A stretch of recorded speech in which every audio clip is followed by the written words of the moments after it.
Welcome, everyone. Thanks so much for joining us tonight. My name is Ash.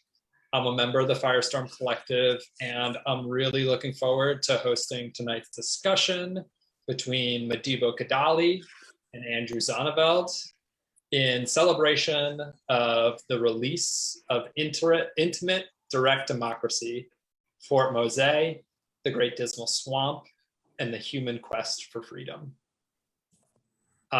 Before we start, for folks who are not familiar and haven't attended an event before with Firestorm, Firestorm Books and Coffee is a 14-year-old worker-owned cooperative and radical bookstore in so-called Asheville, North Carolina, on the traditional lands of Cherokee people. We're an anarchist collective that is well known for our curated inventory of titles related to feminism, queerness, social movements, and radical politics.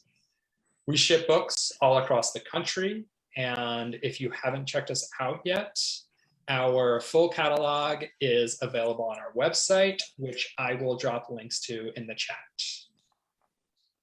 Firestorm is also a community event space. Unfortunately, with the ongoing pandemic, we continue to be on hiatus with in-person gatherings and have transitioned our community and author events entirely to an online virtual space.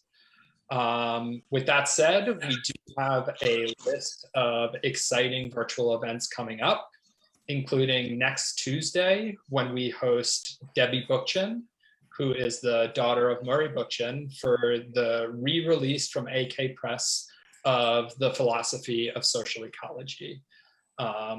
So a field very familiar for folks who are familiar with Madibo's work.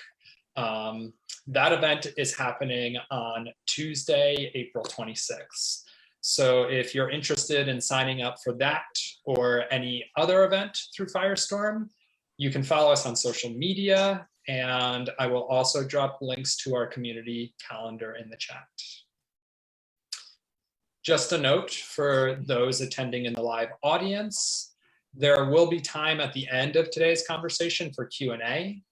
So if you are interested in asking a question at any point, really, I'll encourage you to submit them throughout the discussion by using the Q&A function located at the bottom of your screen. If you're attending on Zoom, or in the comments if you are following along on the Facebook live stream. Okay. Cool. Now I will introduce tonight's speakers.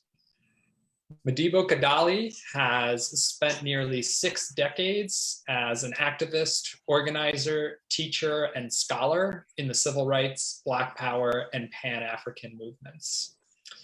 His previous book, Pan-African Social Ecology, in his previous book, he reflected on the sit-ins, boycotts, strikes, urban rebellions, and anti-colonial movements that have shaped his lifetime of participation in grassroots, bottom-up political organizing.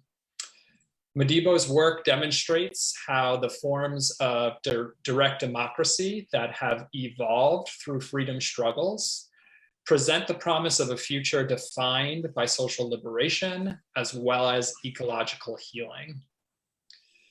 In this new volume, Intimate Direct Democracy, Kadalie offers a critical re-examination of the history surrounding 2 sites of African maroonage: the Great Dismal Swamp in Virginia and North Carolina, and Fort Mose in Florida.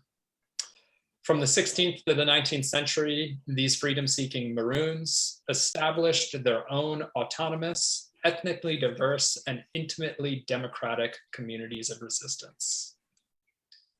Modibo is joined in conversation tonight by Andrew Zonneveld, an independent scholar, writer, and musician from Atlanta, Georgia. Along with the 2 books already mentioned, Andrew is the editor of The Commune, Paris, 1871, and To Remain Silent is Impossible, Emma Goldman and Alexander Berkman in Russia. So Modibo, Andrew, it is so good to have you here with us tonight, and I will go ahead and pass it over to Andrew. Thanks, Ash. And thanks everybody at Firestorm for having us again. Last time we met, we had some technical difficulties and we sadly weren't able to get Modibo onto the actual Zoom thing, and it was terrible, and I felt bad about it. A lot of fun. Oh gosh.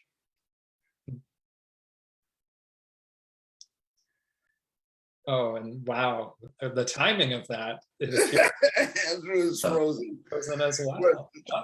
Andrew, there we go, Andrew. You froze up a little I bit. froze again. Literally. Oh man. Go ahead. We'll go ahead, and then I'll take it when if you freeze a little bit. Okay. Yeah. We're just talking anyway, so. Right. And the topic is pretty universal. Yeah. So I don't know what I'll I was just basically saying thanks, and we're excited about the new book, Indirect Democracy, in which Modibo explores these two sites, like Ash said, of African maroonage in North America, Fort Mose and the Great Dismal Swamp. And so I was thinking that maybe we could start off our conversation tonight with Modibo, if you could just, for people who haven't read the book or aren't necessarily familiar with these histories, can you speak a little bit about who maroons were and what period of history we're discussing, and why you chose these two sites, Fort Mose and the Great Dismal Swamp, for your consideration? Well, these sites represent places where the beginning of what became the American nation state began to take root. And so I chose the Great Dismal Swamp because that is the foundation of the Virginia colony.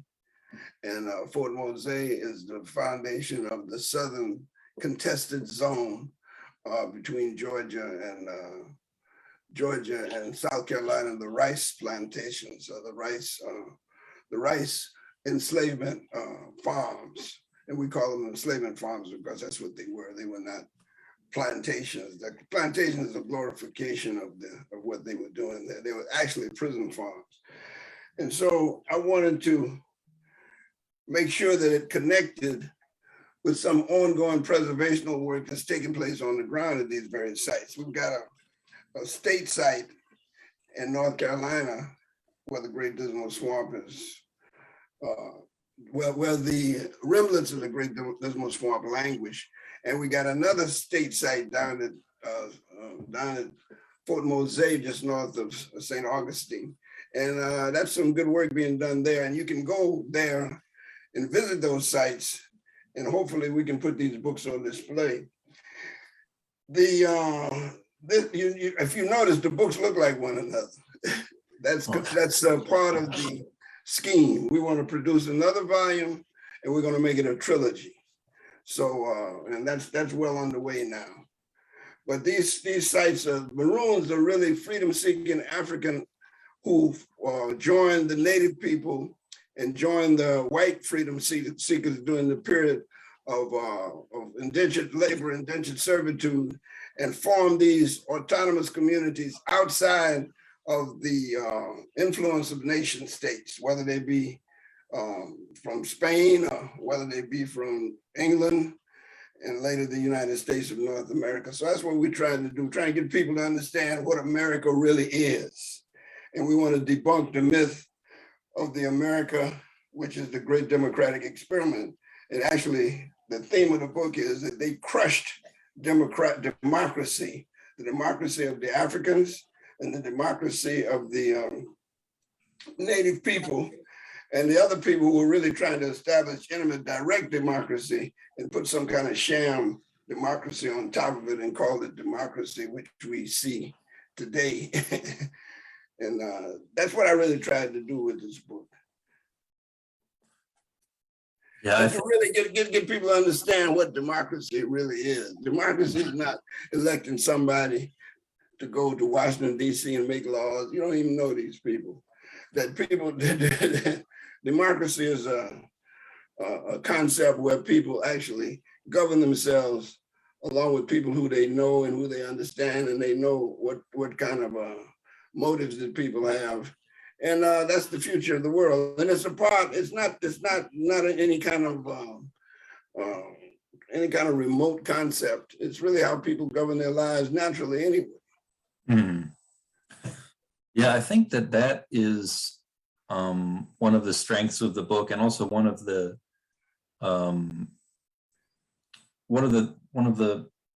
defining characteristics that sets it apart from, I think, other books, where when we're discussing direct democracy and directly democratic politics, your book is not a prescriptive, here's how you do intimate direct democracy, or here's how you.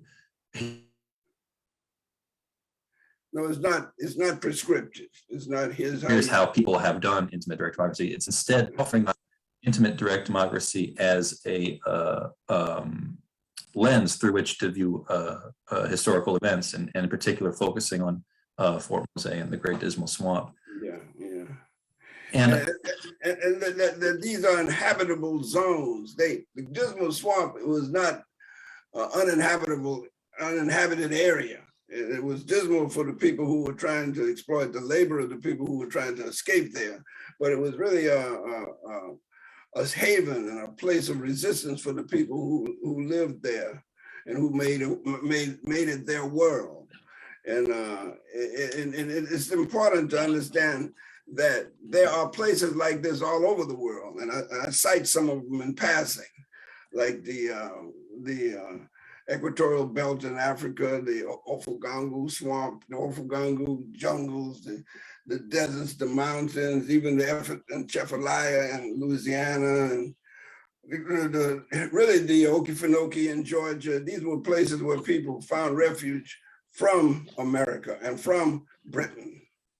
And we want to understand that the Spanish and the Portuguese were different. They really didn't try to settle in the New World in this particular region. They were looking for gold and they were looking for precious metals. And they basically were exploring, trying to find some of these metals. And they enslaved people, but they enslaved people in mining as opposed to on farms, on agricultural farms. So what we see is the agricultural part of the settlements taking place within Virginia and within Georgia, the coastal area. And I'm from that area, so I'm kind of familiar with what goes on there now. Mm-hmm. So the book is about that. So y'all should take it up and sit down and read it. It's an effort that we engage ourselves in, which was pretty. It came out pretty good. And Andrew is the editor, by the way. He's not. I know him. We worked on the project together, and he is the editor. He is the advisor, and he really helped us put this thing together. And it's well done. And he is the founding publisher of On Our Own Authority books publishing in Atlanta. So that's a part of your resume that people should know. And he is in Atlanta now, and I'm down here in Macon. Mm-hmm. And, we're talking to y'all wherever you may be. And we want to encourage folks to, like Ash mentioned earlier, submit some questions or anything that you might want to talk about into the Q&A, because I don't mean to speak for you, Modibo, but I know that in our events together, you've really appreciated doing a longer. Yeah, I love that part. So that's definitely a favorite part of the conversation, and really the whole point of us doing this. So definitely, if you have something you want to talk about related to these histories as you listen, or maybe you've read the book already and you there's some things you want to highlight or discuss or critique, definitely drop something in the Q&A and we will get to it shortly. But before we get to that, I think, like, Modibo, you talked about the process of us making this book, and for me, it was a really worthwhile endeavor. I really appreciated getting to, tease out the history with you, and also, like, I enjoyed one endeavor, like, for folks that might not know, that I did in putting this book together, was I really wanted to get some good maps into the thing to kind of better illustrate for the reader what, so they can see geographically where and what's happening, and that was something that Modibo felt really strongly about too. And it came out very well. It came out really well. And one of the interesting things that we learned while we were looking at these maps was about Fort Mose. But I guess I'm getting ahead of myself. Maybe we should talk about Fort Mose first. And would you, Modibo, relate for everybody,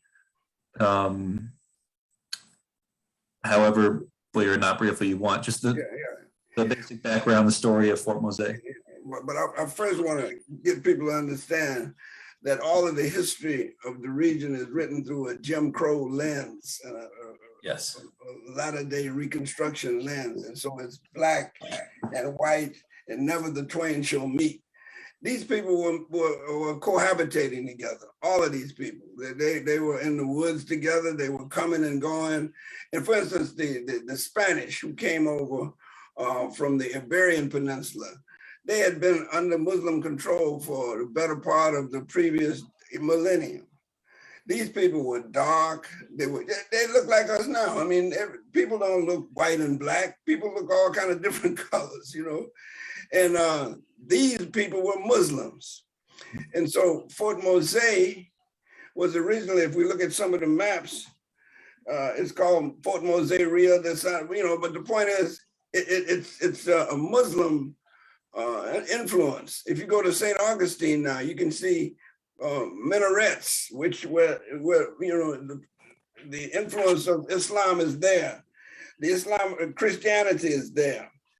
The militia, the black militia from Fort Mose was primarily black people, even though they were Spanish. And the enslaved people were mixed with the indigenous native people, who some were Creek coming from the west, some were Yamasee coming down from the east, and they all were scattered throughout the area around Fort Mose. And what became known as the Seminoles was a creation of American, really it's American cleansing policy, which they had to develop a policy to categorize people so they can move them out west. And so they came up with this concept of the Seminole. But the Seminole is a multiracial group of people who they call Indians, so they could ethnically cleanse the region for the enslavement farming system, producing by this time other things besides rice, and they produced a number of things which later became dominated by cotton. So, I mean, it was, and the history is so foggy. It's really so foggy because even when you sit down and look at it, you think that there were these Indians, there were these Spanish, and there were these white people, but they were all the same people. They just came from different places, and they all met right there, in Fort Mose and Charleston, and there were wars, they were fighting, there was conflict, but the people were the people of the poor people were resisting. These were wars of resistance. These were wars wars that kept people from becoming Americans. They didn't want to be Americans now. They weren't struggling to be Americans or English or anything like that. So, just look at the book. It's very well done. You know, in terms of the geographic, the maps and the pictures and everything, it's pretty well done. Modibo, I think we're getting a little ahead of ourselves here. To maybe just explain a little bit of Fort Mose's history for folks. So Fort Mose was a site in Spanish Florida, just 2 miles north of St. Augustine. And St. Augustine, of course, is still there. It's the oldest European colonial city in that's recorded. It's recorded, yeah. That's recorded, right? Yeah. So and it came into being not because the Spanish created it. It came into being because large numbers of Africans, enslaved people, along with native people, were going south to avoid the.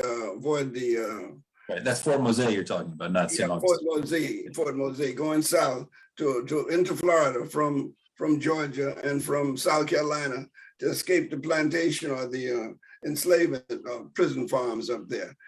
Right. And you can see almost a direct correlation between the spread of these prison enslavement farms and the number of people who and the expansion of these maroon communities. And these people were coming down there, and they had heard, and the Spanish, the Spanish were declining in their influence in the area. And so what they wanted to do is destabilize the British. So a matter of policy, they just simply said that if you're an enslaved person and you come down here and get baptized, we'll give you freedom, give you land, and you can prosper here. So leave the British alone and come down here among us. So many of them went down, and they created Fort Mose so that it could be a buffer between the British incursion as a security measure, so that they could be like an outlier. Just it was north of St. Augustine to protect the major city of St. Augustine from British attack, and of course from Spanish attack. I mean from pirate attack too. So, you know, it was strategic for the British to put it there. Right. It was strategic for the Spanish. For the Spanish to put it there, yeah. Yeah. Yeah, and so as people are fleeing to this site, Fort Mose, it starts to gain notoriety among people who are enslaved in the British colony. And more and more people become attracted to Fort Mose as a destination. But as you point out, this basically put the Spanish, you know, up against like you said, it wasn't the Spanish initiative. It was African that forces Spain into conceding, you know, a certain level of autonomy, and autonomy and freedom for the people of Mosaic. So the Fort Mose site is founded, and it's what was the year? 1740 when Oglethorpe attacks. Is that the right year? It was 1739. Let's see. Let me make sure here. Oglethorpe attacks in 1739. No, 1739. That was before. You talking about the Bloody Marsh? Yeah, Bloody Mose, but Bloody Mose, and there was Bloody Marsh. Right. The Bloody Marsh was 1730, 39, 1738. Let me just check that. Yeah. Because we need to get it clear. I got my copy too. You got your copy? Or I did. That's the wrong book. But I guess what I'm getting at is that at some point during when the English invade, Oglethorpe, who later becomes governor of Georgia. Georgia, right. When he invades, the original fort is destroyed. Right. And the inhabitants of Fort Mose move into St. Augustine proper. For 12 years, yeah. And stayed there for 12 years. Mm-hmm. And as more or less equal citizens of St. Augustine. Yeah, more or less. And then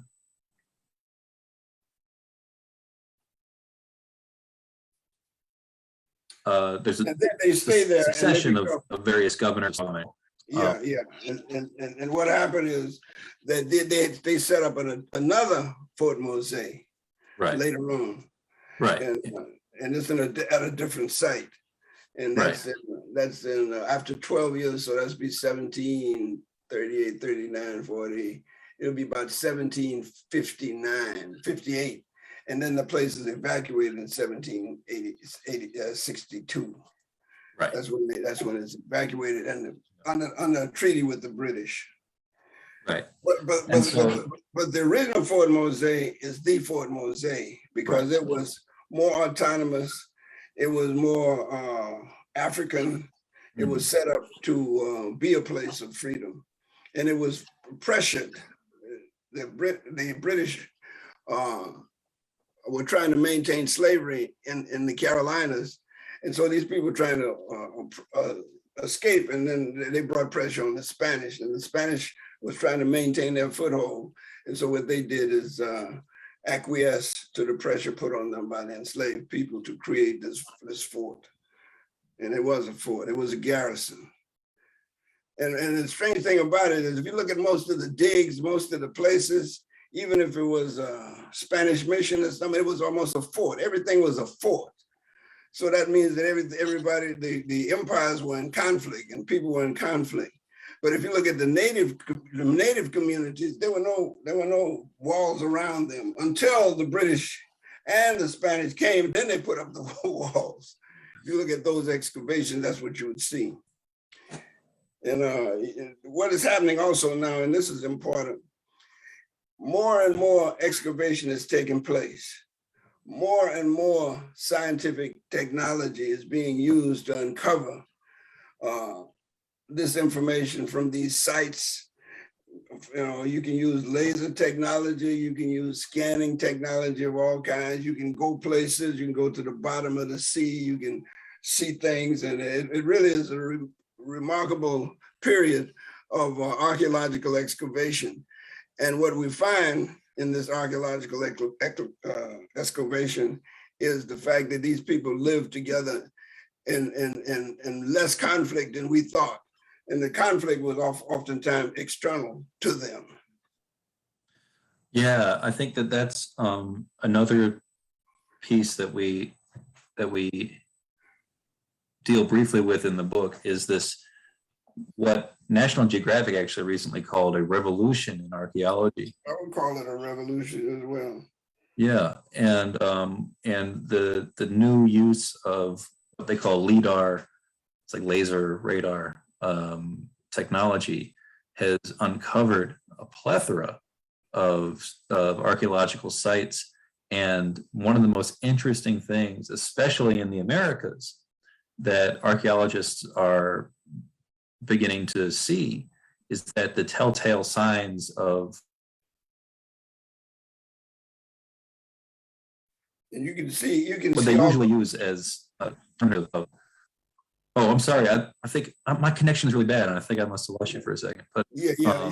Keep going. It wasn't long. Keep going. The first mosaic was established in 1739, and the archaeologists are not. The British launched their attack in 1740. 1740. Yeah, that's Bloody Mose. Bloody Mose. Yeah. Yeah, and they destroyed the fort, but the inhabitants of the fort fought and repelled the British at the wall, the northern wall of St. Augustine. And that endeared them to the Spanish, at least the Spanish that were there at the time. And now, later on, this is almost funny. Later on, they got the Battle of Bloody Marsh on St. Augustine. I mean, St. Simon right now. There's a monument there. And this monument is supposed to commemorate the Battle of the Bloody Marsh. And Oglethorpe wasn't even there.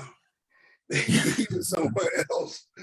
But they just, there was no real battle. They just shot at one another across the marsh. And the weather was so bad that the Spanish had to retreat.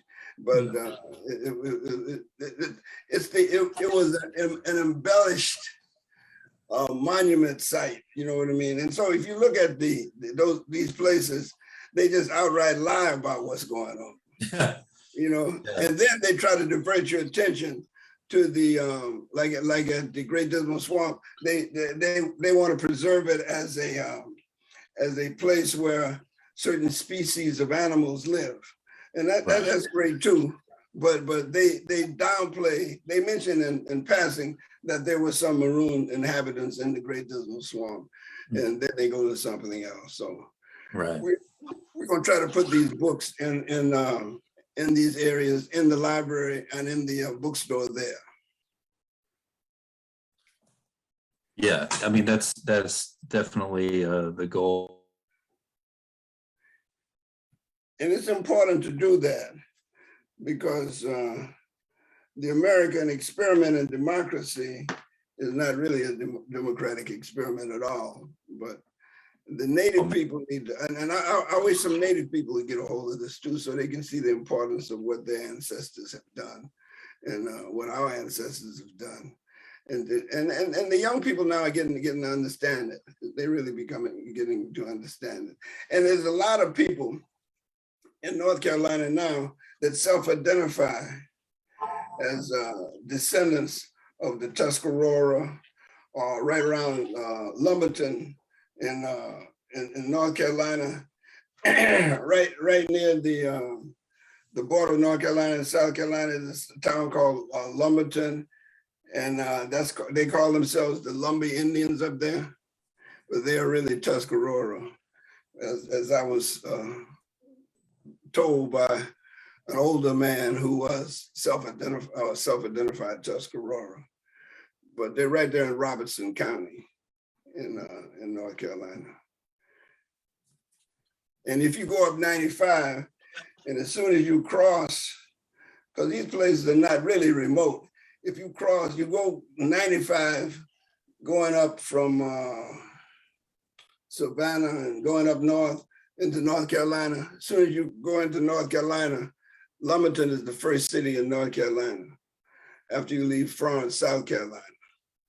And that's where you see, if you drive through the town, you see some people looking different, ethnically different, and you'll see that. And there's a university called Pembroke University, which is about 15 miles to the west of there. And it's supposed to be an Indian university. So this history is not complicated at all.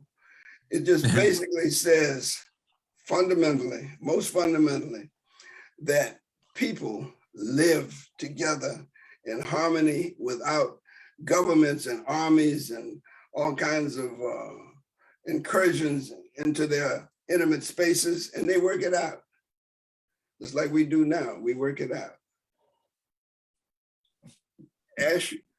Hey, I'm back. Andrew's connection is a little spotty there. Yeah. I'm going to facilitate a little bit as like Andrew tries to address that. Madibo, we're having some questions come in based off of kind of what you just said there.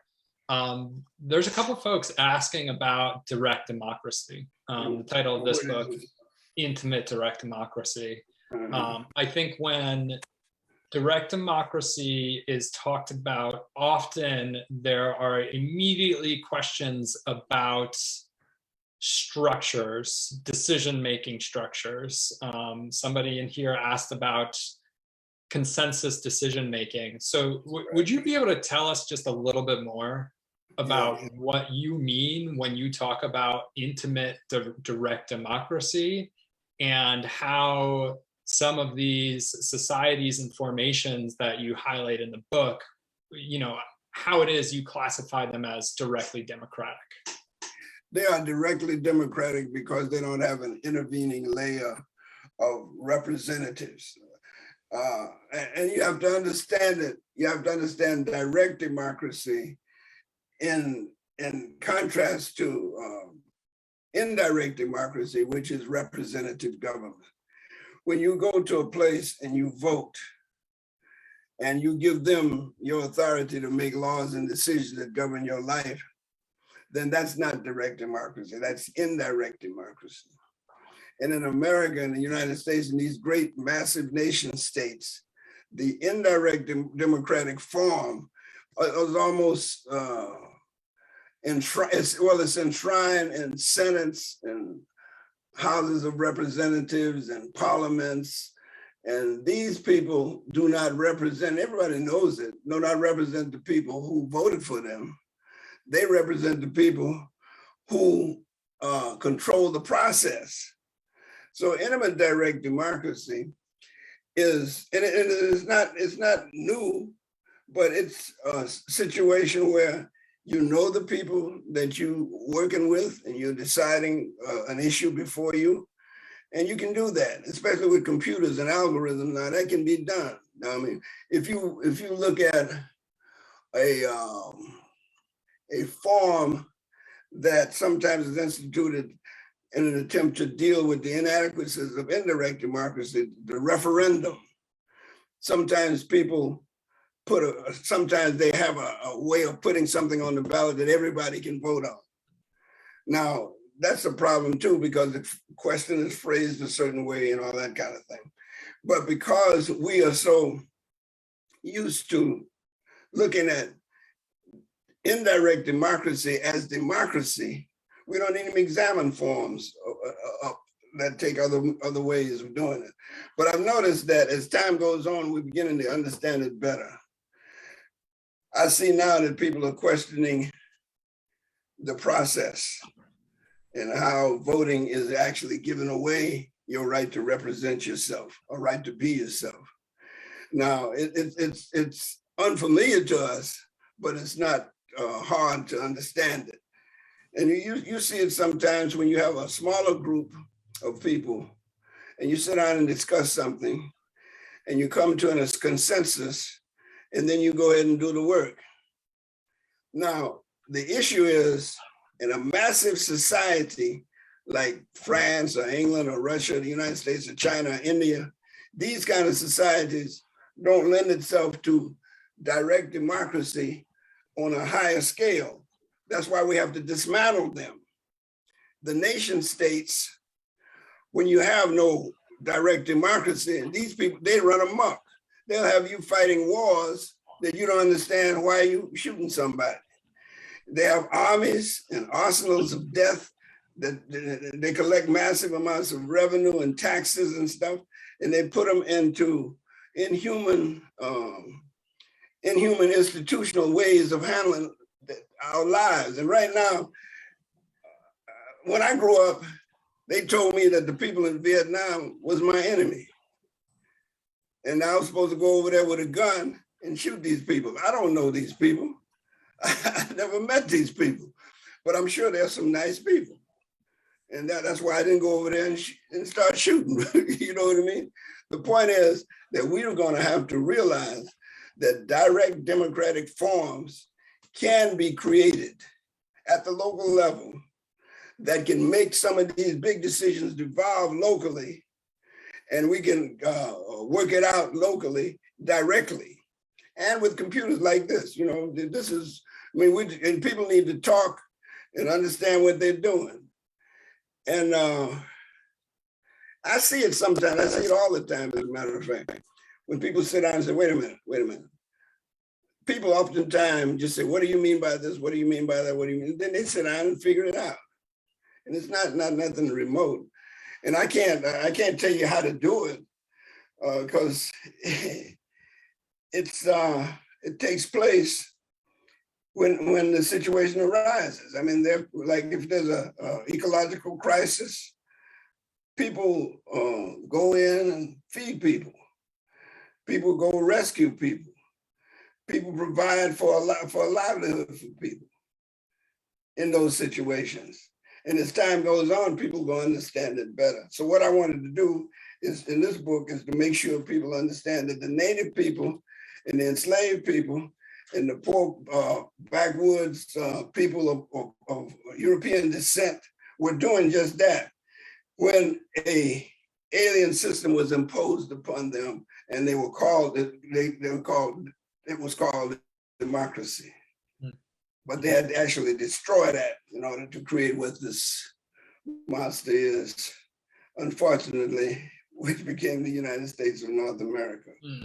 Yeah, and I'm reminded of the book that Cindy Milstein put together, Deciding for Ourselves, which I know where an excerpt from your book was included in that one.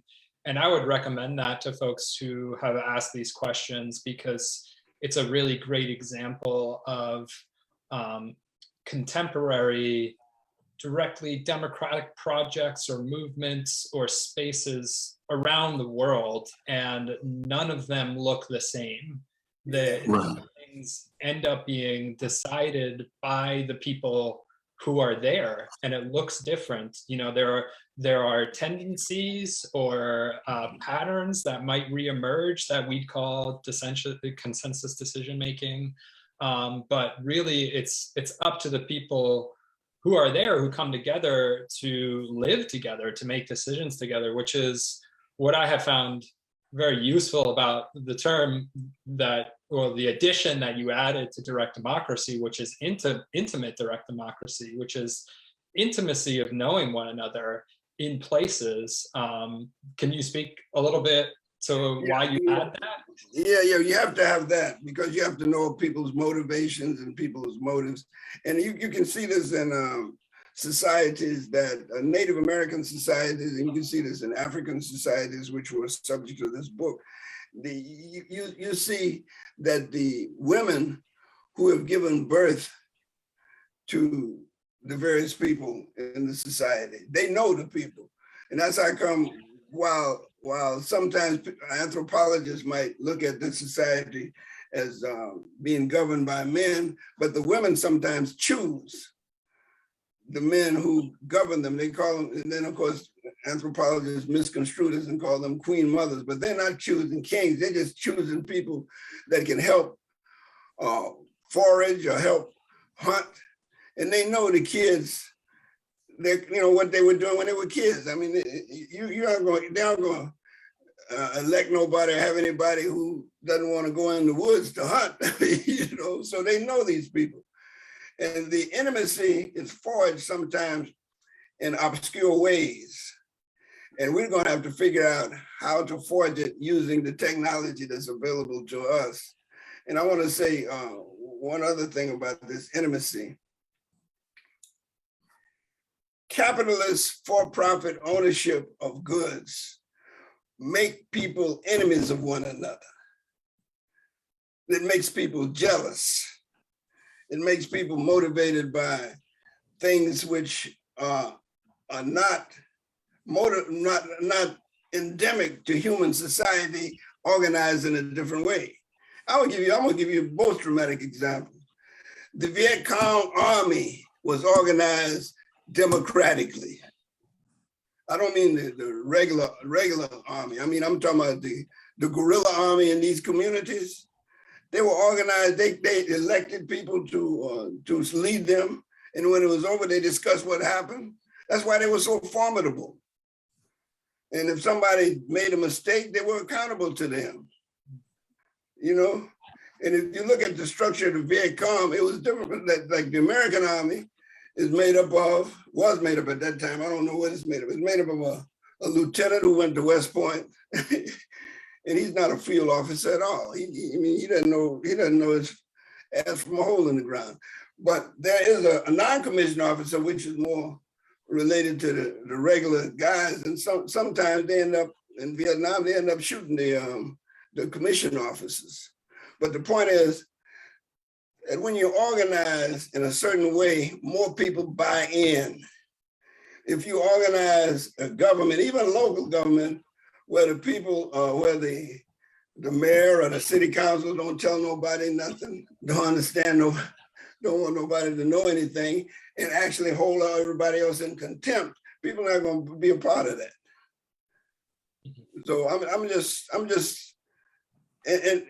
trying to urge people to find ways to be more human and to be more intimate and to work out things.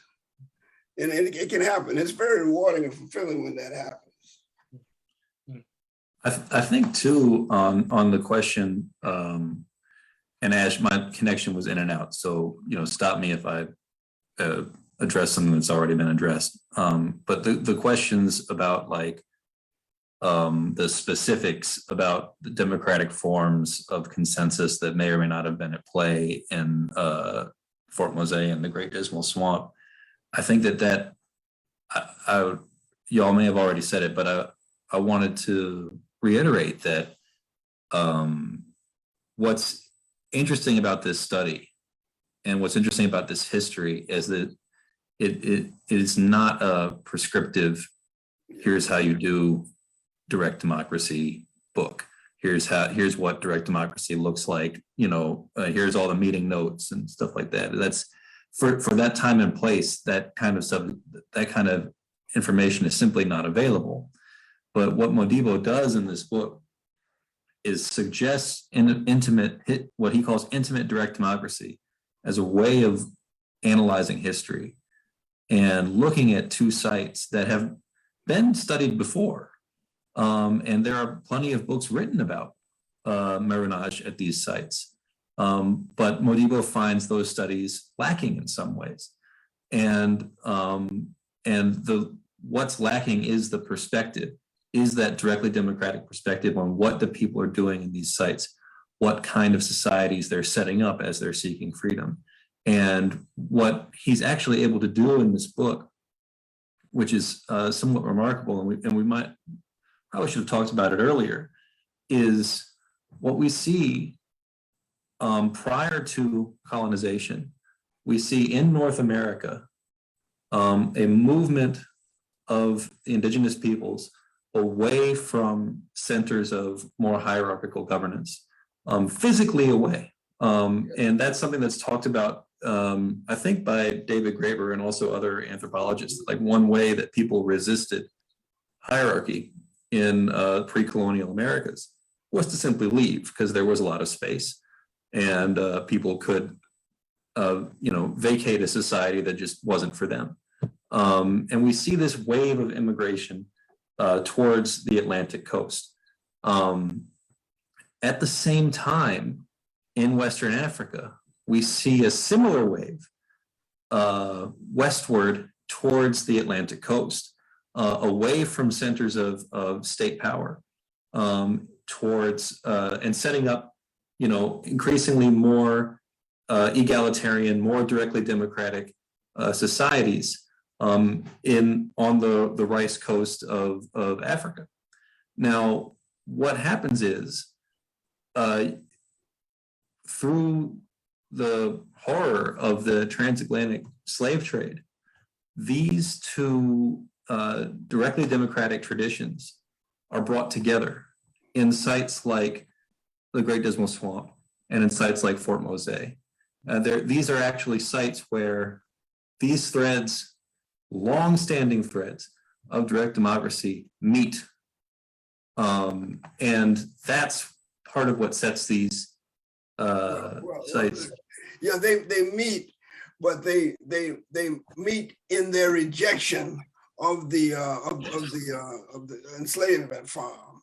Yes. So they don't just come here. They try, the European nation state try to establish these enslavement farms, and these people then reject that, and that's what they have in common. Right. Yeah. That's where I was going with it. But yeah. Go ahead. I'm sorry. Go ahead. No, it's okay. It's all good. But like you said, there's this horrific colonialism and enslavement And in the resistance to that, you see that resistance emerging. In that resistance, you see emerging these directly democratic traditions from indigenous North America and Western Africa.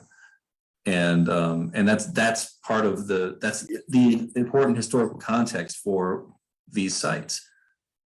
And the critique is that the regular historians or the non-critical historians are looking at these sites, these big centralized nation states, as what should be studied in any kind of historiography.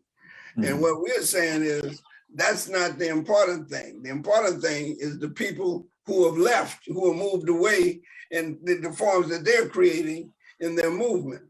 You see, that turns it upside down. And I think Graeber makes a very significant contribution there too, you know, because it needs to be understood from another kind of perspective. Because, you know, if you look at, I mean, hell, I'm tired of Ramses the First and the Second and King Tut, and I mean, all these people. I'm even tired of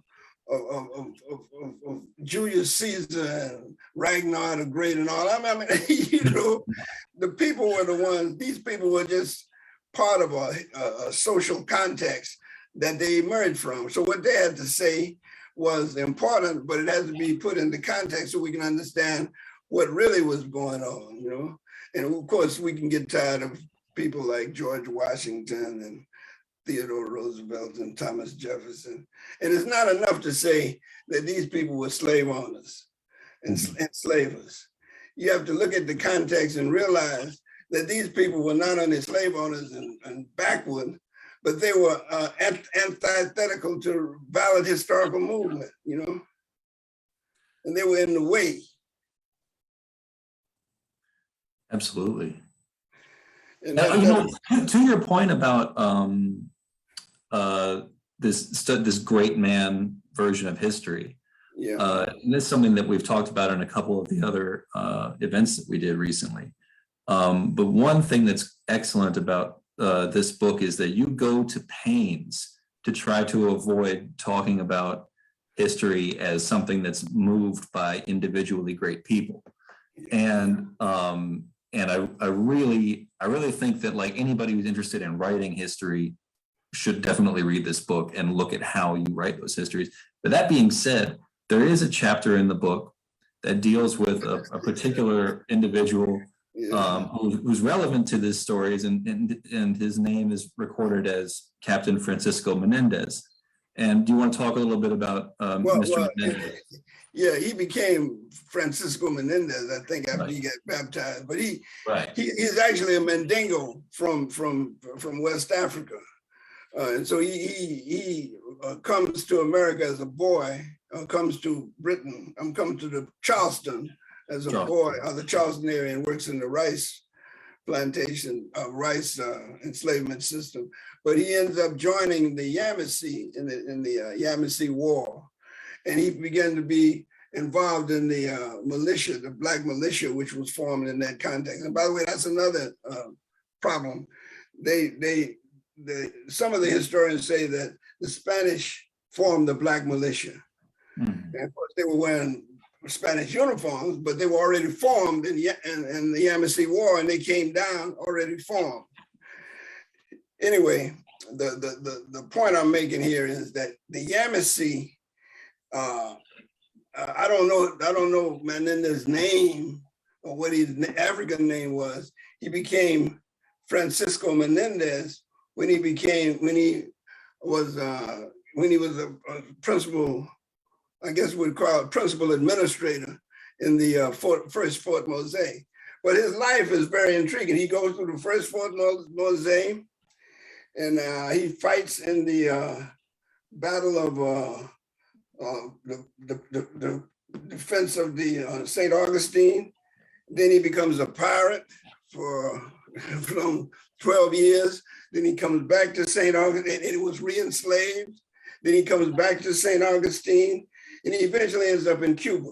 But the point is that he is important, not because of who he was, but because he can show, we can put him in different contexts and different situations.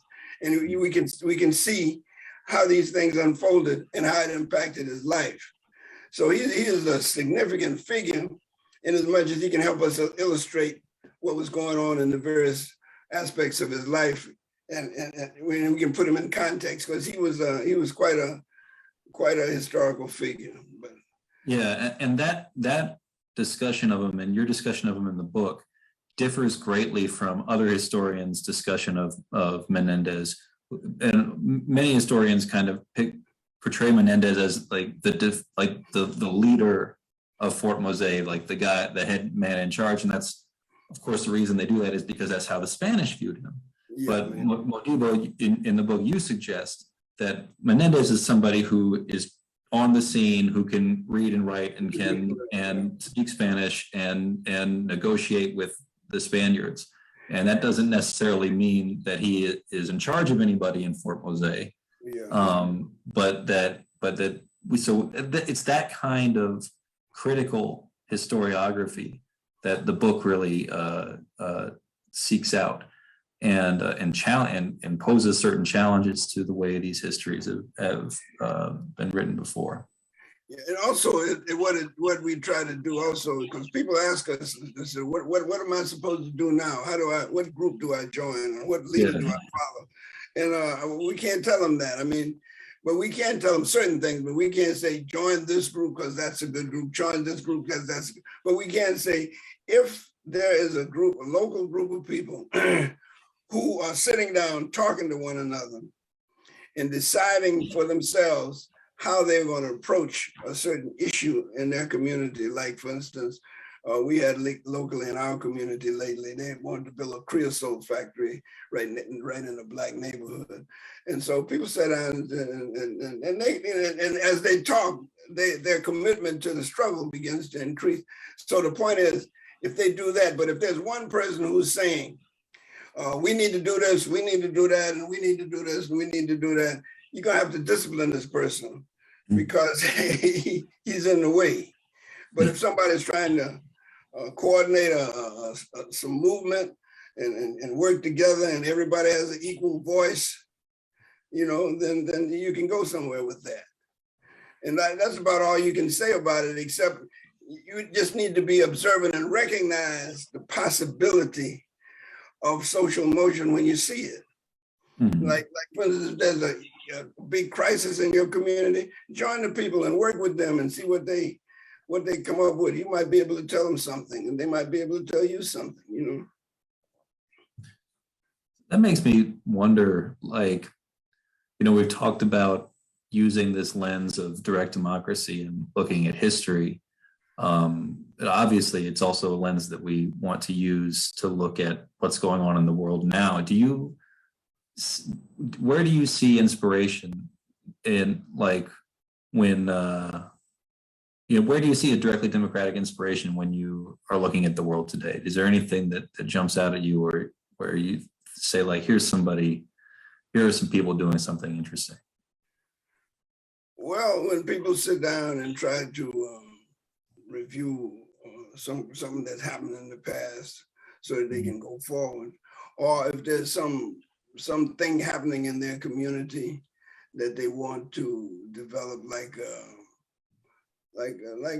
a reading co-op or a potato farm or something like that. But the point is, you should try to work with the people directly, locally, but you should also understand how that issue impacts people nationally. But let me just say this. Resistance occurs everywhere. You can see it. I mean, people cuss somebody, cuss these people out. People are very suspicious, even the right wing. These people are suspicious about what goes on in Washington, D.C. They do not like their government. Nobody does, the right or the left or the center or whatever. People do not want to go to war. They don't want to shoot nobody in the head. They don't want to do that. And so when people are forced to do that, you try to engage them. You try to engage them and say, why are you doing this? What is going on? Blah, blah, blah. Or you, like that situation in Atlanta, where they tried to confuse people by taken their land to put a police station on, a police academy on. And people need to understand that you have to go out there and work with people to confront these people who want to take a natural space and turn it into a police academy. Mm-hmm. And then whether they're Black or whether they're white, you have to, and you know what I'm inspired by? I'm inspired by these people who say that Black lives matter. And 50% of the people walking with the signs are white. You know, so those are the people who you work with. You know, and you go online just like this, or you go, and I need to get better at that. And you figure out ways you can get information and organize and do things using the technology we have today. Just like we sitting down here talking now about the book. I'm inspired by that. I mean, even though it's our book, but still, I'm glad to get it out and say a thing or two, you know. People should not hold back. They shouldn't monopolize the conversation, but if they got something to say, they should bring it out. And if somebody's trying to shush you, then don't let them shush you. We should probably mention, like, throw some questions in the Q&A. Everybody, that's something you want to ask.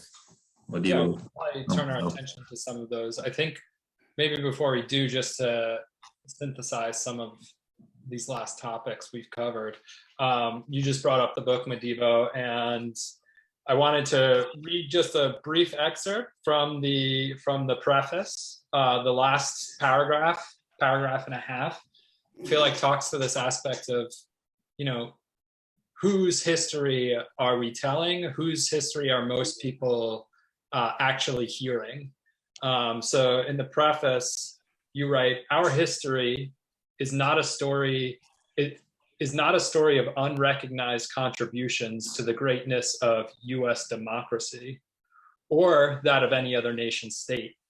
Our history is one part of a broader human struggle to dismantle nation states entirely and to create more directly democratic institutions that are compatible with and integrated into a more socially ecological world. This book tells the story of how and when we have met each other as oppressed peoples in the racist and hierarchical settler-colonial colonies of North America, as we have become companions in the human quest for freedom. We have come to more fully realize that we are fellow travelers.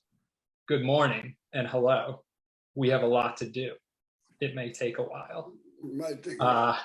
So I feel like that captures a lot of Madibo, your writing style, and really what these books are, which is an invitation to participate not only in the conversation, but the actual work of building relationship with people in place and doing that together. And yeah, I'm curious how and why you felt it was important to tell this story, this history, and how that can inform what, you know, I'm sure lots of folks on this call are organizers or activists or engaged in some way. How does this history sort of inform our future, or how could it inform our future?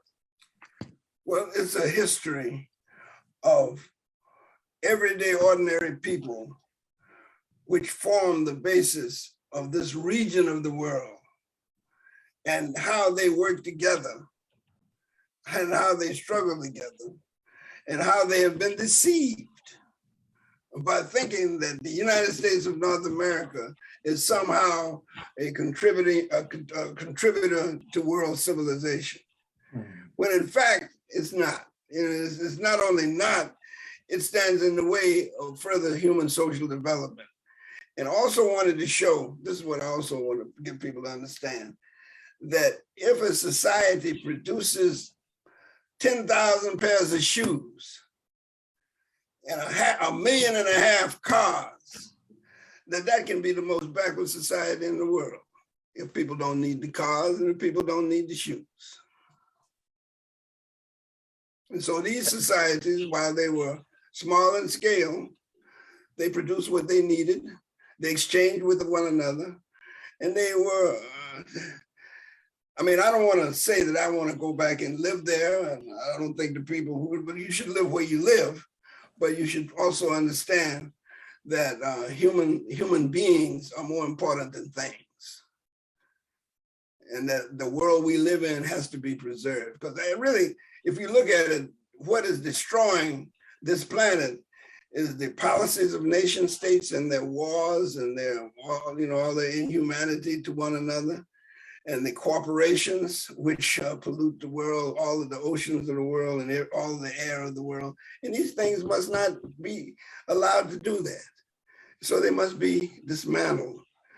And the way you dismantle them is by having people together in local areas, working together to stop this pollution, to stop this kind of centralized monopoly of authority in one place in the world, and stop people who are saying that shit to you. That stuff. Sometimes I'm too old to be getting upset like I used to. But sometimes when these pundits and these politicians on television are talking that shit, and I say, well, who the hell do you think you're talking to? And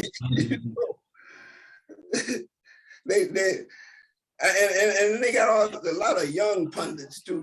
They talk about a little policy here, policy there, policy there. And they're talking about things which human beings ought to be concerned about, but not in the apologetic way in which they talk about it.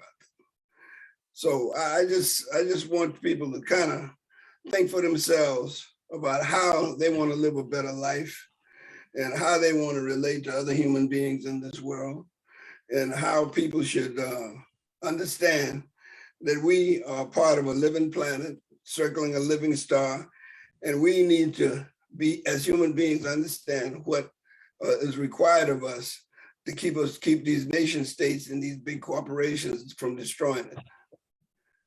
That's the planet. Yeah, well said.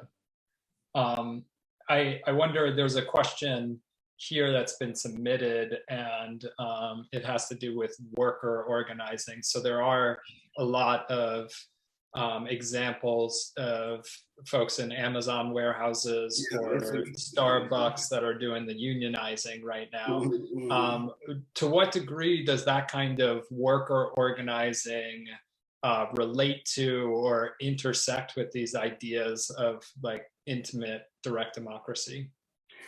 Well, the worker organizing with Starbucks, as I understand it, these are local unions. They aren't part of the big union leadership of AFL-CIO. Can you see me now? Can you see me? Yeah. Well, I can't hardly see you, but you can hear me. The success of this organizing effort in New York was that they organized an autonomous union. Mm-hmm. They raised their own questions about what they wanted to happen on the work site.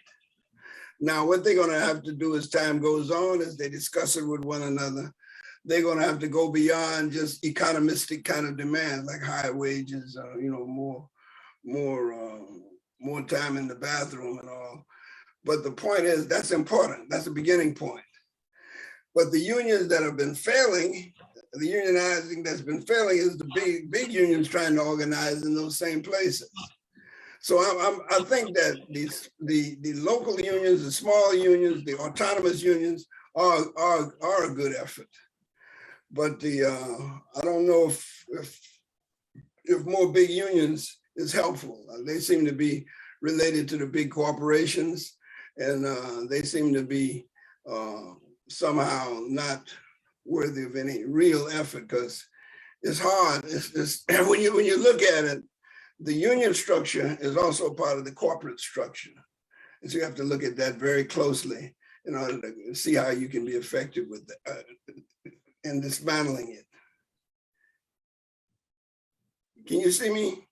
Yeah, we can see you. My screen just went blank, but go ahead. I can hear you. Andrew? Yeah, I'm here. Yeah. Did you have something to add there? On to another question. Oh, I mean, no, I agree exactly with what Modibo said, and I thought the most inspiring thing about the Amazon union election was the fact that the previously high profile Amazon election, which failed in Alabama, was organized with the larger union structure, and it was this independent effort that actually ended up being successful. Yeah. And that's, I think, the biggest takeaway of the whole thing. I think that there's definitely like Modibo has a great term that he uses called state creep, and I think that, like, as folks who are engaged in those kinds of activities move forward, they're going to have to watch out for that state creep, and also the corporate business union creep as well, because as these folks have been so successful, there are people who are going to want to associate themselves with them, and there's people who are going to be offering them kinds of nice things, specifically the people who are in positions of prominence or leadership within those small unions, and so I think that time will tell what happens there. But the impressive thing to me was that it was the small independent unions that are making the biggest bang here, and I think that's definitely related to the politics of both of Modibo's books and to Modibo's personal history in labor. But also too the independent autonomous leadership, they seem to be very suspicious of elected officials. I think they've actually come out and just barred any kind of elected officials from any kind of influencing role in their organization or their in their efforts. That's great. Yeah, I know that one of the guys from Staten Island was like vocally unhappy with Congresswoman Ortiz. Yeah. Or Cortez, sorry. But they seem to steer their way clear of all elected officials. And that's great. Yeah. That's helpful. That's an insight that they need to really go with, Yeah, and it does seem, that there are, some of the perhaps frustrating aspects of this is the way in which some of the history repeats itself, and these ideas and sort of like disagreements or different styles of organizing have been places of tensions within movements for years, decades, generations. So there's somebody in the chat here who is also asking about the sort of current appeal of Marxist-Leninism to young folks. So we were just talking about kind of unions and some of the places where they can be instrumental towards liberatory struggles, but do have their limits, especially when they grow to be too big and sort of a bureaucracy forms and is able to create that hierarchy of power. So, Madibo, would you be willing to speak to some of your experience with Marxist-Leninism and why that kind of formation just, the experiences you've had seeing that formation in action and some of its pitfalls? Yeah, the form, the Leninist form, is the idea of seizing state power and making the state respond to the needs of workers. The general context that I try to look at the question in is that as long as you're talking about any kind of reform within the nation state, you're going to be limited, because if you're trying to build socialism within the framework of a nation state, that will not work. Now, the problem that I have with Marxism, quite frankly, is that the concept of the dictatorship of the proletariat, that a state and the withering away of the state. Yeah. A state does not wither away. And if you talk about the dictatorship of the proletariat, you can put democratic in it, but the dictatorship of the proletariat reeks of bureaucratic formation, you know. And so I would just caution people now. I don't have any problem with the Marxist concepts like the class, what a class is, and how there's conflict in a society. I wish he had lived long enough to develop a more political analysis as opposed to just leaving it at the level of the economy, because that can confuse people. But if you read, and I think people should read Marx, really, especially Das Kapital. At least he understands that capitalism came as a historical force out of the transformation of European society. So what I was trying to explain in the book is that capitalism transformed human society in Europe, but it was because of the surpluses from the farms, the imprisonment farms in the New World that was out of the reach of the aristocracy. And so they were able to take those surpluses and transform European society and create an imperialism born and originating upon these primary stronger nation states. Now, I want to say something that's not directly answering the question, but Marx did not emphasize war between states as an inevitable. He talked about war between classes, and then classes are ruled by states, but there are states that are at war. And every generation or so, you have the reconfiguration of capitalist states, and then they fight again. And then these people then reconfigure and they fight again. But if you look at the development of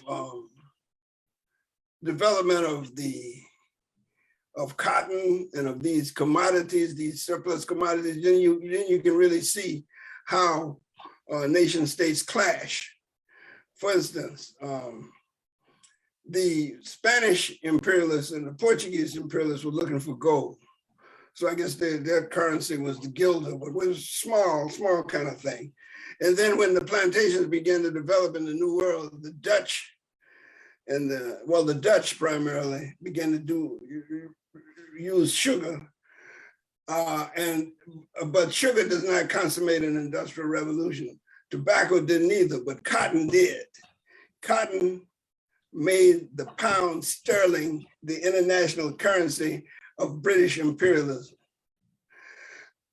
The American, so that brought about the Industrial Revolution.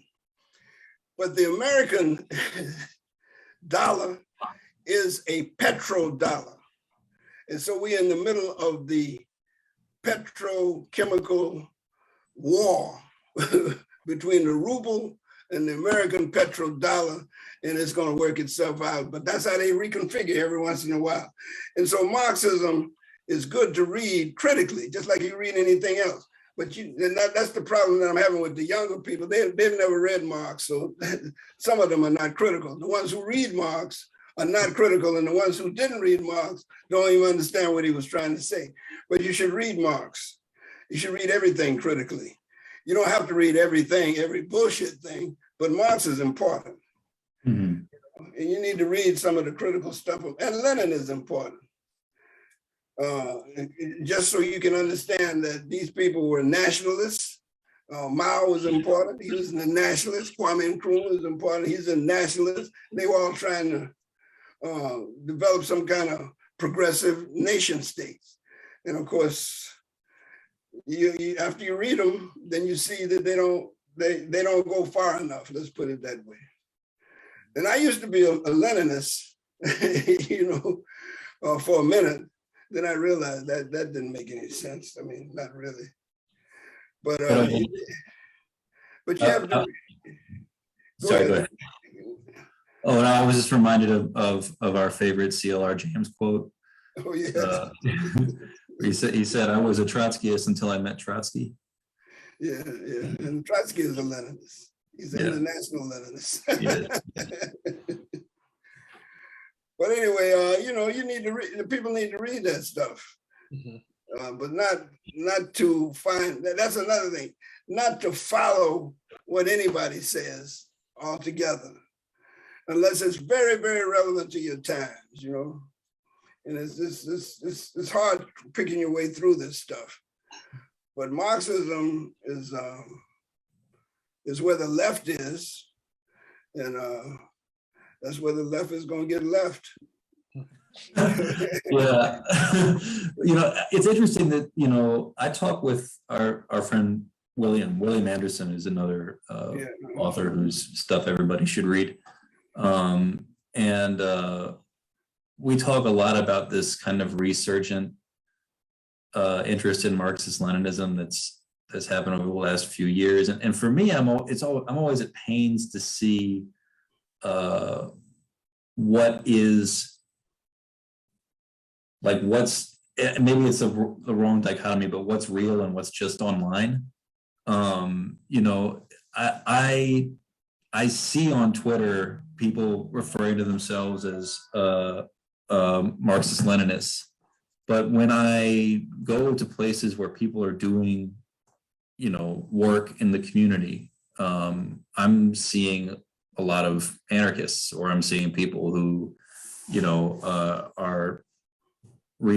who have read Marx, but are not doctrinaire Leninists or something like that. You know, I'm seeing a much broader diversity of perspectives on the ground, and frankly, a lot of anarchists doing a lot of really, really great work. I mean, here in Atlanta, with the Defend the Forest campaign, it's a largely anarchist endeavor, and so I don't know. I don't know much about this resurgent interest in Marxist-Leninism because I don't encounter the people face to face. I do, like I said, I see them on the internet, and I've argued with one or two, but aside from that, it was a part of my generation for sure. I mean, oh yeah, yeah. And it was important to work the thing out. Like, for instance, at first, the so-called Pan-Africanist movement and the black movement, they were saying that all Black people had no classes within them. So you had to be realistic. There's classes among Black people. So the Marxists were helpful in that direction. But when they start talking about who is right and who is wrong, and the argument between Trotsky and Lenin and all that kind of stuff, and you're trying to organize some kind of march, and they're trying to recruit, then they become antithetical. And by the way, maybe we should point them to Kimathi's book. I was just going to say, yeah. We published also another book by Modibo. Black Liberation, the Theory of the Vanguard Party. Yeah, it's called Organization and Spontaneity, and it's a republication of a very famous pamphlet by Kimathi Muhammad. And a young Black radical back in the 1960s, and he critiqued the theory of the Vanguard Party as it applied to the Black. He critiqued it generally, really. Yeah. And I think in that pamphlet, it's really interesting because it shows a time when y'all were moving away from Leninism, but hadn't necessarily made a complete break yet. And so Kimathi is at times trying to say, like, this Vanguard thing is people misreading Leninism or something. But I think that also what's excellent about that book and like and I think relevant to some of the other questions that we heard earlier is this idea of spontaneity that I think is largely lost in discussions of social movements these days. And I was wondering if you could speak a little bit to that. How do you understand spontaneity with respect to radical movement? Most people condemn the concept of spontaneity, but spontaneity is a vital part of social motion. And sometimes the masses, when they create something in the moment, it's a break with the authority and the legitimate authority. And it starts carving out new kinds of ways of looking at things. So I'm all for spontaneity of a certain kind, especially the valid kind where people go back into their own history and find a more democratic forms to suit the moment. In other words, if a tornado comes through, people oftentimes reach back to their earlier time in the community and start, sharing things like they would at a revival or a communion, or some kind of a meeting. Like they used to have these campground meetings where they would distribute stuff to people. And so when those things happen like that, it's good. But when spontaneity happens and people start getting random with it, then that's another thing. But spontaneity is a collective creativity in the moment with the masses of the people. And you can see that when, you saw it in New Orleans where people started collecting diapers and stuff from the drugstores and giving it to the mothers who had the babies that they had those needs. And of course, the policemen come in there and want to call them criminals and looters. So, you have to look at spontaneity real carefully. And then people resist every day. People resisting all the time. Sometimes they resist in the most simple ways. Sometimes people just, I don't know, sometimes they get up and walk out of the class. Sometimes they give you the finger, you know what I mean? Or give somebody the finger. There are all kinds of resistance. And it's right there at the fault line between the new world and the old world. And it happens right there on the edge. And you can see it if you look real carefully. But I don't condemn spontaneity at all, Yeah, I think it's something that often really gets overlooked in these discussions of direct democracy, where people are really looking for some kind of prescriptive vision, and the question of the spontaneous direct action of ordinary working class people is just not really considered as part of the equation. Yeah, but I want to go back to the example we use about music and jazz, you know what I mean, where this group of people come together, musicians, and they have the theme, which is a popular theme, so they play the theme, and then each one then can have a variation of the theme. And then they come back to the theme again, and then they take it out. But then when they finish, they have a composition, a real creative piece that everybody's contributed to, and that's where discussion is really. I love to, I used to love to lecture, but I don't like that no more. I like to sit down with some people and just talk about what we need to talk about. And I hope this book helps people to sit down and think about and talk about things like this with each other so they can understand it better.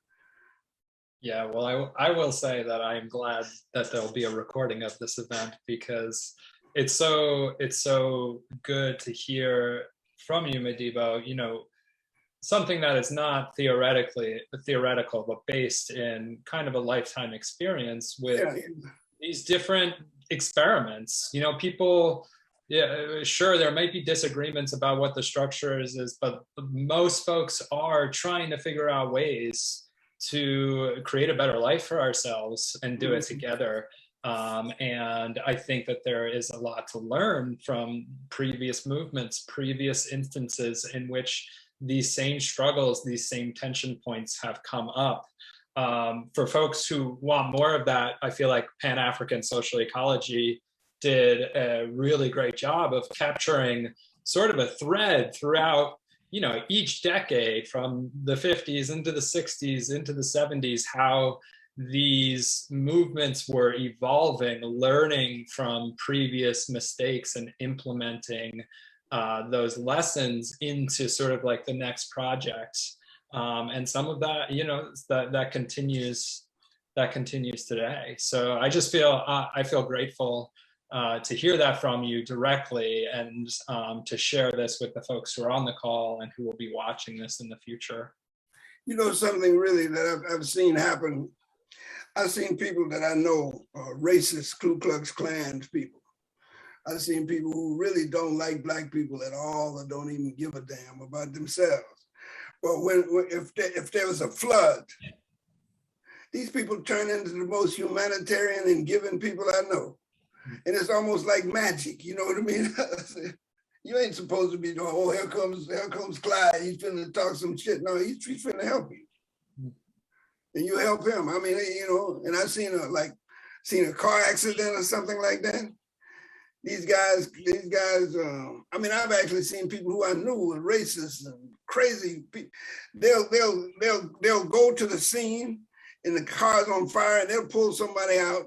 And then they would just, you know, make sure they're comfortable and they'll walk away. They don't even want no credit for it. And it's an amazing thing to see this kind of human transformation take place. You know, if you've ever been on a picket line and they know that people have to hold the picket line all night long, there are people who stay there all night long. You know, it's just an amazing thing to behold. Mm-hmm.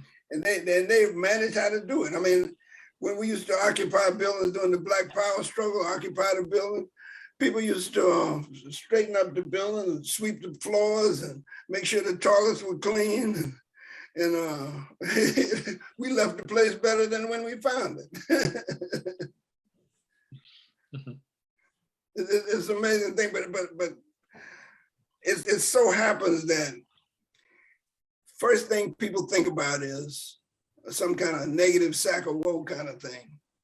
Some people.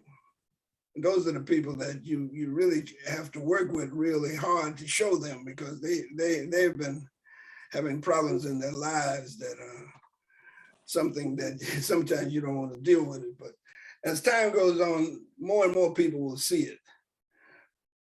Just like right now, more and more people are seeing it. Mm-hmm. And can articulate. Yeah. Yeah, that human quality. I mean, that the subtitle of the book, the new book, Fort Mose, The Great Dismal Swamp, and the Human Quest for Freedom. That element being I love the way that you're writing your speeches, sort of talks to that, igniting that quality in people of, you know, the genuine connection, reconnection with our humanity, what it means to be human. Yeah, but people, there are criminals in the world. But if you look at the criminals in the world, and I've been in prison and been in jail anyway, these people are responding to a condition often created by deprivation or some kind of a human conflict that they were just victimized by, and they were caught up in it. And, you know, and it gets ugly sometimes. But, you know, I mean, direct democracy is not going to solve your personal problems, you know, but it will help you live better, and it gives you an idea of working with people and get to know people a little better, you know. Yeah. Well, that might be, you know, just about all the time that we have tonight. I think before we go, I wanted to give you both some time for some closing thoughts if you wanted to share. Also, if you had anything coming up, I mean, Madibo, you referenced that this might be part 2 of a trilogy. Yeah. So maybe what could be coming up in the future. And I know you've been talking with some folks doing interviews and podcasts for the book. So if you have any conversations coming up, you can name those too. Well, I just want to say how glad I am to be a part of this particular podcast. And this podcast stuff I'm getting used to, and I'm just trying to figure out how to do it because I'm old school. But I'm glad that I see the possibility of it and the possibility in it. Now, this next book that's coming up, see, the first book talks about a need to rewrite history from the bottom up and rewrite history and tease out the directly democratic tendencies within what is known through the anthropological and archaeological evidence. So the second volume is an attempt to do just that with the southeastern part of the United States.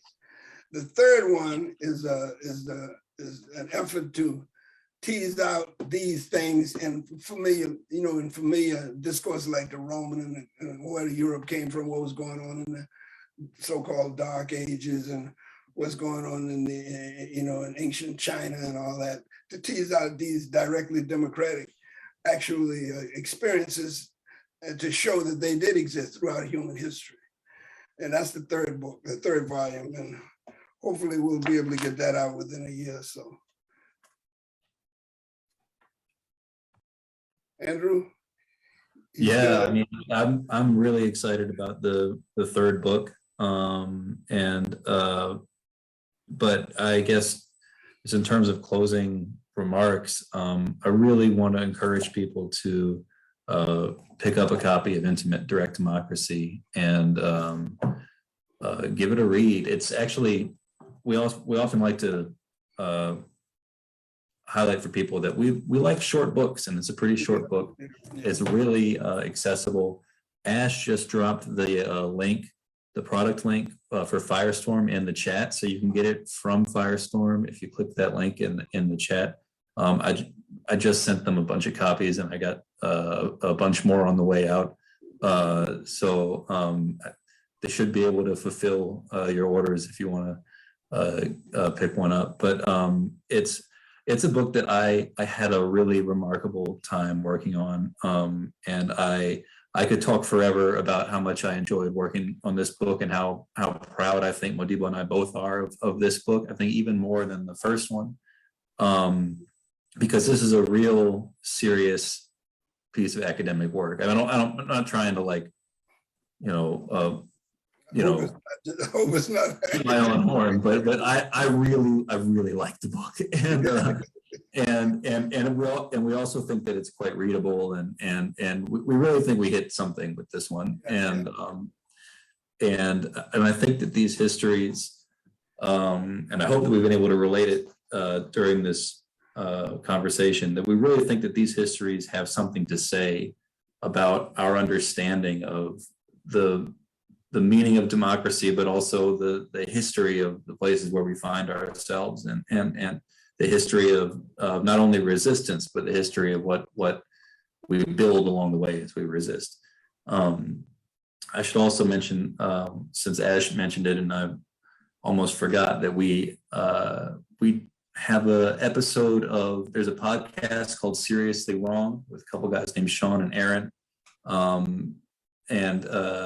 They're really funny guys. We had a great time talking with them, and they're releasing our podcast conversation with Modibo and I tomorrow.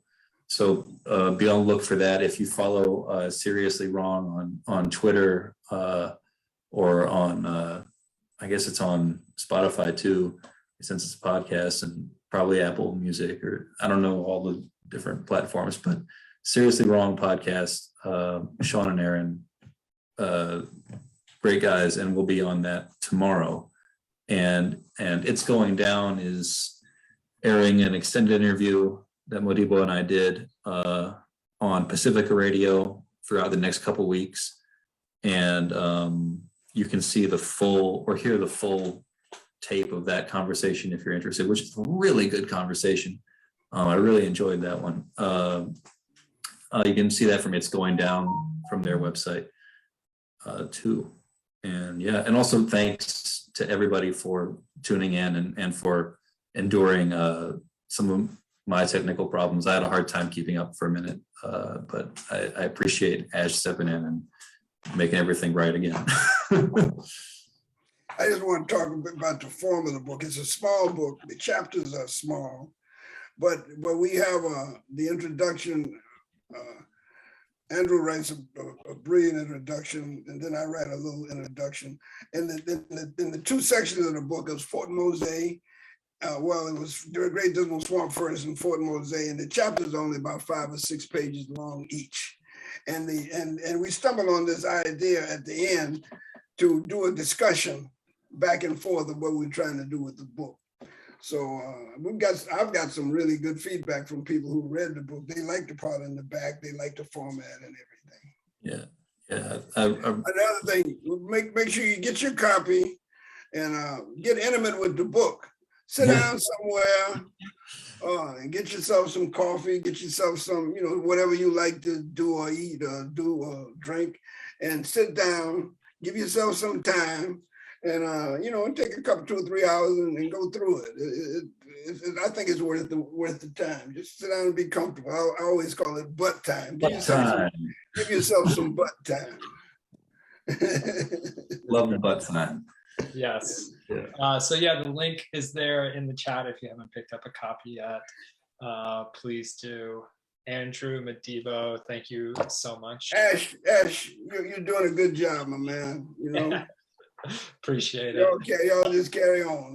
It's not our first time sitting down and having a conversation, and I very much hope it won't be our last time. No, it's not gonna be last. Absolutely. Take care of yourself, man. All right, y'all. Have a good night.